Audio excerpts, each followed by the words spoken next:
Please welcome Tim Hanley and Doug Standley.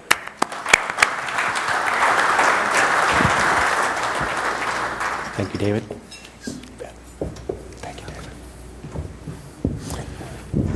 Say good morning, everyone. Very glad to be here today. We were on last year for the breakfast segment, so I know it's quite early, but glad to be here to help kick off this year's conference. I hope you'll find the next 45 minutes interesting. We've got a few things to put in front of you that hopefully will stimulate some thought for all of you over the course of the rest of the conference. Let me start out, since we're in Florida, I thought a weather map would be appropriate.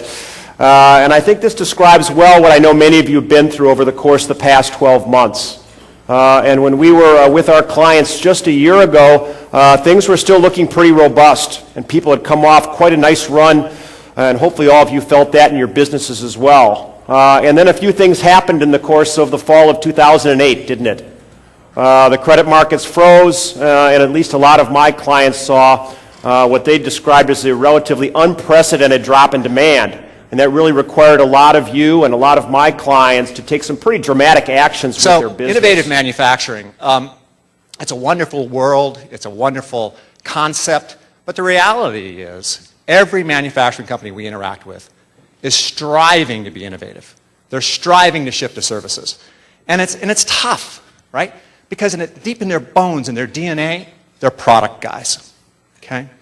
They don't understand, they hear about the shift from supply to demand economy, but there's a little bit of, they hear it, but they don't believe it, okay?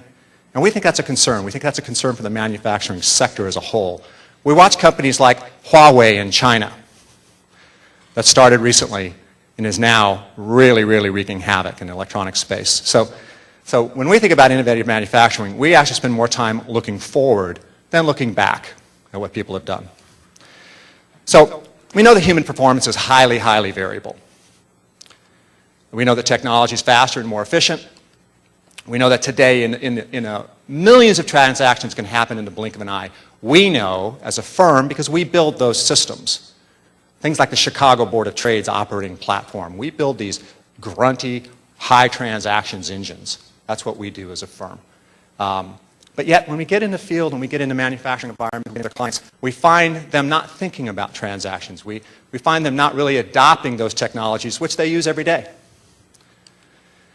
So we think it's absolutely critical. The biggest miss we find in companies is they really aren't looking forward from emerging technologies. A very, very low awareness. We love the meerkat, because the meerkat community always has a guard that's looking forward. They're scanning. They're guarding their field. So when it comes to emerging technologies, we really hope and provoke and constantly tell people, look, who leads emerging technology in your corporation?